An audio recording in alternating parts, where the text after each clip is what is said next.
Day 18, how to journal. This is super important. Okay, let's get right into it. Journaling. There are different medias on how to journal, and it really doesn't matter which one you use. You could have Google Drive, you could have Google Doc, you could use TikTok. This is what I use. I use TikTok. If you think I'm posting sauce for you guys, you're completely wrong. I post my trading TikToks for myself to look at in the future. Okay? You could use TradeZella.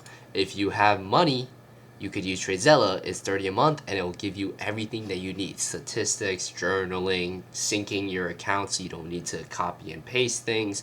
You can trade, you can backtest, all sorts of things. But if you're watching this, I am going to assume that you are a brokey, okay? If you're not a brokey, I don't know why you're watching this video unless you want another side income. If you have the money, go with this, okay? Watch a YouTube video on how to set things up. This is not what I'm here for because most of my people that are watching this are going to be using the free stuff, okay? I would definitely recommend Google Slides or your phone and pen and paper. Why do I like pen and paper is because when you jot down and you actually write, it gets ingrained in your brain better than if you are typing on a keyboard. If you're watching this video, you should be journaling on pen and paper. And if you are not, you are already behind. Okay? Now, how do we journal? Step 1, have the date. Why do we need the date? Super important because you can use this to bring your statistics. The date gives you what day of the week it is. It gives you what month it is of the year. It gives you the season. It gives you if there was a bank holiday, if it was news that day, if there was some sort of special event that day. Date, super important. You always need to have. If you don't have the date, you are stupid. Okay. Number 2, you want to journal your emotions. Right here, I said I had a rough 2 weeks of trading on July, getting back into it. Great. So I can tell that when I was trading on this day, I had very low confidence because I already had a rough 2 weeks of trading. Next, I saw that I had a 31K P&L, have 11 funded. You want to give a little recap of what's going on. Second, you want to pretty much journal what you did today. Took it super simple, followed my rules. What did that result in? A great A+ setup and your P&L on the day, which is 5.6K. So when you go back to read this, you're like, okay, when I took it super simple and followed my rules, this is what's resulting. A big green P&L, okay? This will be on your first page.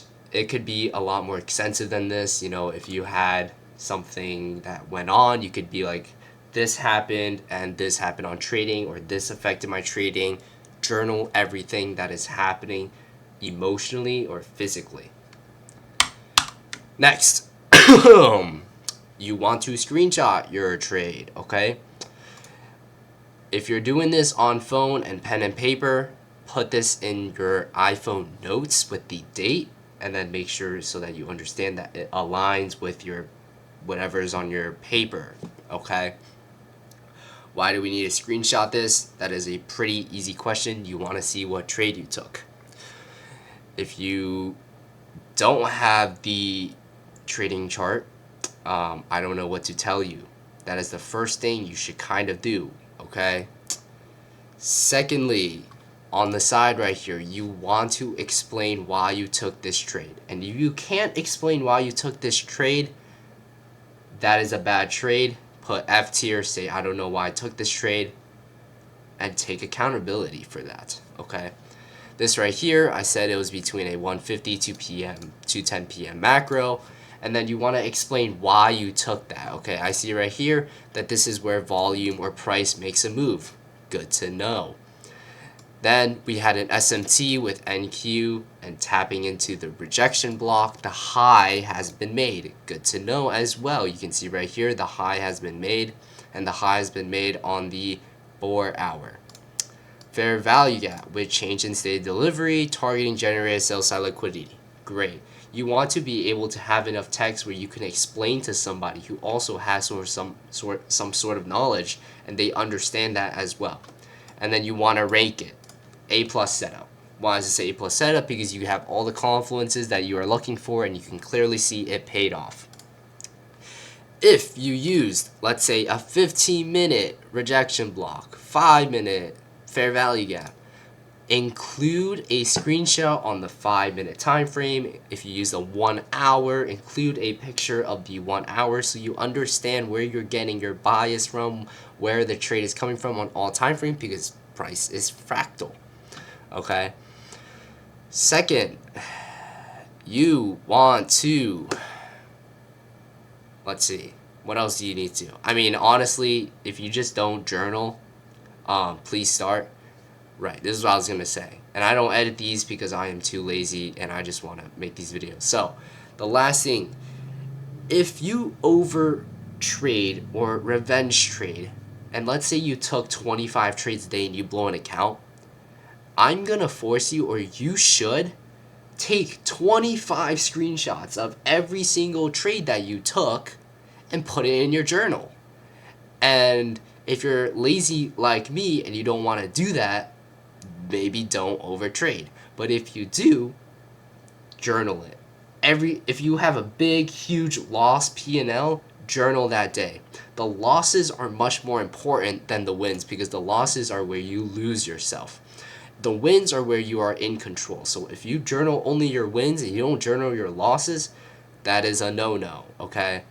Second, if you post TikTok recaps on your trades and you are embarrassed to post your trades, let's say you took a bad trade or you overtraded or you over-leveraged or whatever, and you know that you are embarrassed and that the TikTok comments are going to flame your ass, you're doing something wrong.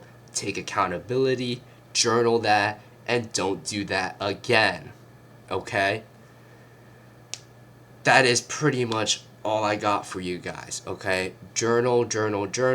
When you do your journals at the end of the month, take a look at your statistics. Calculate all your P&Ls. How much evals did you pass? How many evals did you blow? How many fundings did you pass? How many fundings did you blow? Did you get any payouts? What day did you blow an eval? What day did you pass? What trades did you take? What model did you use? Look at the days and see how they correlate. For me, example, on Fridays back, let's say like 2 years, on Fridays, I would always lose my trade. So in the summer, I started to not take trades on Friday and just have a good day and never get on the chart and enjoy my day. Okay? I noticed that from 9:30 to 11 a.m. is where I mostly won my trade with the win rate of around 80%. Good to know. That's when you're gonna start implementing that and only trade during that time frame at 9:30 to 11 a.m. I'd also noticed after staying on 11 a.m., you always want to journal this, I start to overtrade, over leverage, and being a dumbass. What do the next following weeks, the next following days, the next following months? Maybe don't sit on the chart after 11 a.m. if you have statistics and journaling to back up that you are going to do something stupid. Journal that, take accountability, change your ways, and then let's say after 11 a.m. you're done trading, hop off, do something else, go to the gym, I don't know, play video, whatever you do that is your unemployment stuff, okay? Statistics, journaling, dedication. That is all you need in trading to become successful. Alright? Obviously, for me, faith in God was a really big thing, but whatever works for you, stick to it. Okay? That is my video for today. That is how you journal. If you're still watching this video and you're not taking notes on any of the videos, you might as well just quit trading now. But props to those of you who have watched all the boot camps, have taken the journals. Big things are going to happen to you. Good, big things. Okay? Alright, I'll see you in the next video once an idea pops up in my head.